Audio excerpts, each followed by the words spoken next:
Like many coffee enthusiasts, I used to swear on the Hario V60 as the ultimate pour-over method, until now. Hi, I'm Liz, former barista and cafe manager, and over the past few weeks, I've put the Kalita Wave and the Hario V60 to the test to find out which one was the most reliable, versatile, and consistent brewer for beginners and experienced enthusiasts looking to make better coffee at home. And let me tell you, this experience changed my mind. So in this video, we'll dive into the 5 reasons why the Kalita is the superior brewer. And reason number 5 was the deal breaker for me. At the end of this video, you will either be convinced to make the Kalita Wave your first pour over, or change your mind about the V60 and give this one a try. Wanna find out if I'm right? Let's go.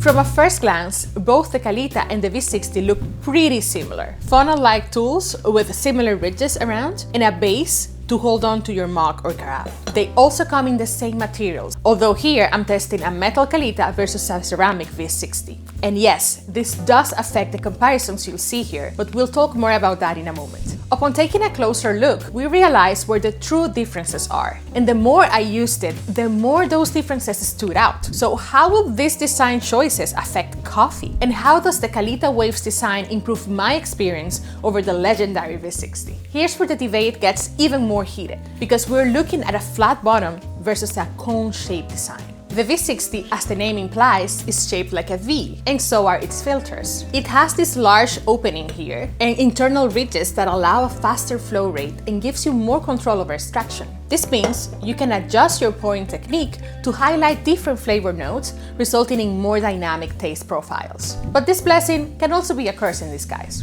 since having a pour technique or making variations in your pouring recipe can completely throw off your brew and leave you with an astringent cup. Now, the Kalita goes completely the opposite way. I know the coffee doesn't go up, that's another brewer. The flat bottom design lets the ground coffee be saturated evenly, which results in a better extraction and a balanced, rounded finish. These little drainage holes here also support this process by restricting the flow. So regardless of how you pour, the water will evenly collect at the bottom and extract at a controlled rate. Which takes me to reason number 2. The same flat bottom design and flow restriction work together, making this dripper extremely forgiving. You see, when you use a V60, your goal is to ensure that all the grounds are evenly saturated. For this, we pour slowly, try to maintain a rhythm with our hand and our wrist. We swirl in between pours, and we try as hard as we can to cover the grounds the right way. And let it drain correctly too, without oversaturating if we want to nail the brew. On the other hand, with the Kalita, you don't truly need to be that exact. Yes, you still need to pour with a gooseneck kettle, but the extraction is supported by the dripper due to the lack of bypass, which is the water going out of the sides of the filter and around the coffee. The water flow restriction plays in your favor to achieve more consistent cups time and time again. I find that this makes it much more forgiving to make mistakes, especially when you're brewing coffee before your coffee in the morning. The moment you find a Kalita Wave recipe that you love, you can rest assured you'll be more likely to replicate it just the same every single time. But to be able to use this brewer, there's one very important thing you need that takes me to reason number 3.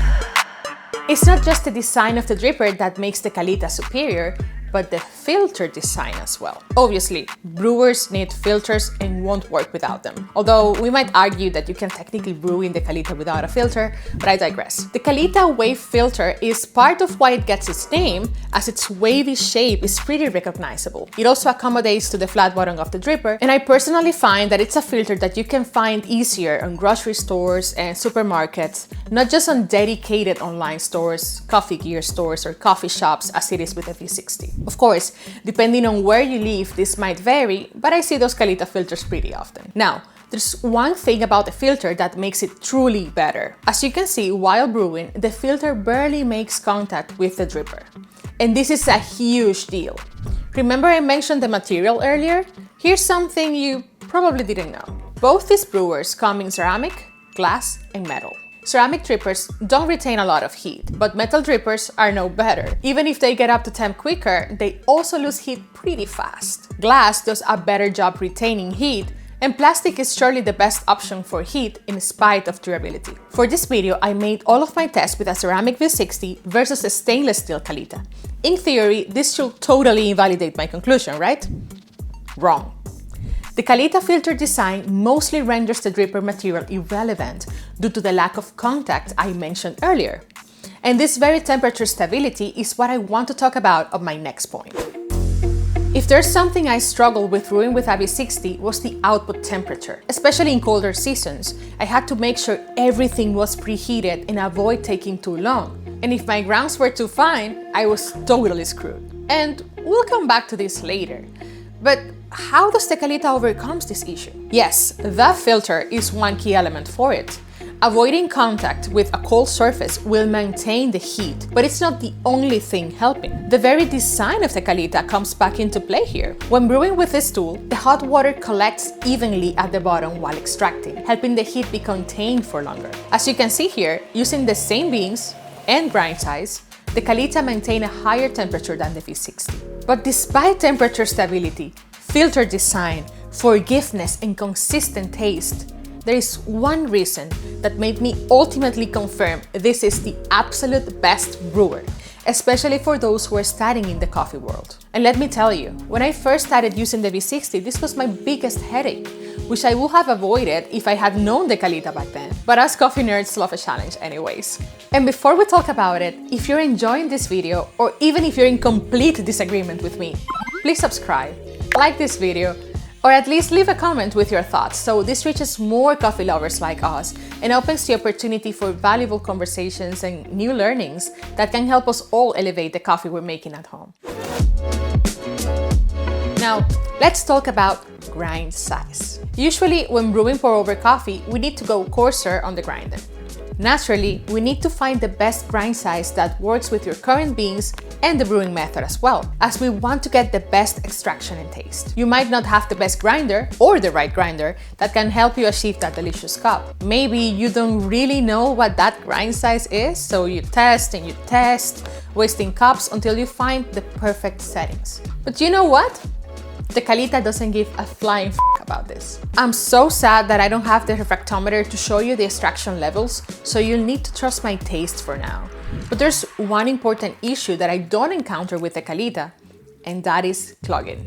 More than once, I've clogged my V60, and if you have one, you probably have as well. The grind size range for it to perform at its best is pretty narrow. Go too fine and the water won't go anywhere. Go too coarse and the only thing that'll go through is water. And you don't want that either. But with the Kalita, although possible, that range is impressively wider due to its flat bottom design. The blooming is more efficient, the agitation is higher, and the flow restriction will keep the extraction consistent no matter what. However, who am I to affirm the Kalita Wave superiority so confidently?